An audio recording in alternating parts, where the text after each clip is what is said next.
अस्सलाम वालेकुम दोस्तों, welcome to my channel my simple cuisine. उम्मीद है आप लोग खैरियत से होंगे। मैं हूँ बीना सफदर और मैं लाती हूँ आपके लिए इजी डिलीशियस रेसिपी। दोस्तों, आपने केक तो बहुत दफ़ा खाए होंगे बेकरी से मंगा के, लेकिन आज मैं आपके लिए बहुत ही सिंपल तरीके से और आसान तरीके से सुपर मॉइस्ट चॉकलेट केक की रेसिपी लेकर आई हूँ, जो आप घर पर ईजीली बना सकते हैं। और ये बग़ैर किसी ओवन के और बग़ैर बीटर और बग़ैर एग्स के केक बनेगा और आप इसको अपनी शाम की चाय के साथ इंजॉय कर सकते हैं, सुबह नाश्ते में खा सकते हैं, अपनी बर्थडेज के लिए बना सकते हैं। तो चलिए रेसिपी स्टार्ट करते हैं।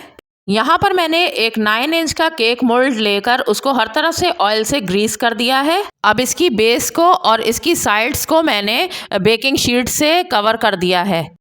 एक पतीली में मैंने एक स्टैंड लगाकर इसको प्रीहीट करने रख दिया है मीडियम फ्लेम के ऊपर। एक बोल में मैंने 200 मिलीलीटर ऑयल ले लिया है, वेजिटेबल कुकिंग ऑयल है ये, और 200 ग्राम्स दही ऐड करेंगे, 250 ग्राम्स पाउडर शुगर ऐड करेंगे, यानी 1 कप शुगर इसमें ऐड कर देंगे। और शुगर को मैं छान कर यूज़ करूंगी क्योंकि शुगर में अगर कोई पार्टिकल्स होंगे तो वो निकल जाएंगे। अब एक हैंड विस्क की मदद से मैं इन सारे इंग्रेडिएंट्स को अच्छी तरह से 5 मिनट तक बीट कर लूँगी ताकि इनमें कोई लम्स ना रहें। और जब ये बीट हो गए हैं यहाँ पर, तो देखिए इनमें कोई लम्स नहीं है।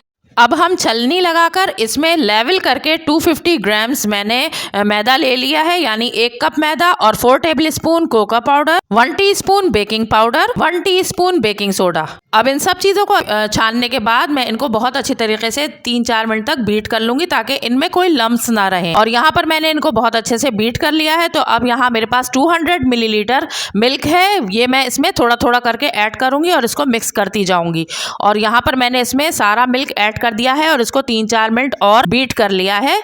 अब इसको हम केक मोल्ड में डाल देंगे और इसको अच्छी तरह से टैप करेंगे ताकि इसमें जो भी एयर होगी वो निकल जाएगी। अब जो पतीली हमने प्रीहीट करके रखी थी उसमें केक मोल्ड रख देंगे और इसको कवर करके हम लो फ्लेम पर 30 से 35 मिनट्स तक पकाएंगे। और अगर आप ओवन में बेक कर रहे हैं तो 180 डिग्री पर इसको तकरीबन 25 मिनट्स तक बेक करेंगे। 35 मिनट्स के बाद मैंने इसको खोला है और एक स्क्यूअर से इसके अंदर डालकर मैंने चेक किया है तो स्क्यूअर सूखा निकला है। इसका मतलब है ये अच्छा सा बेक हो गया है। तो इसको मैंने एहतियात से बाहर निकाल लिया है। हल्का सा ठंडा हुआ है तो मैंने इसको पलट दिया है। अब इसके ऊपर एक प्लेट रखकर इसको पलटेंगे और दूसरी साइड से इसको ग्रिल पर रख देंगे। अब ये थोड़ा सा ठंडा होने का हम इसका वेट करेंगे 10-15 मिनट। जब तक केक ठंडा हो रहा है हम यहाँ पर गनाश बना लेते हैं। एक पैन में 100 मिलीलीटर मिल्क ऐड करेंगे, इसमें 80 ग्राम्स बटर डाल देंगे।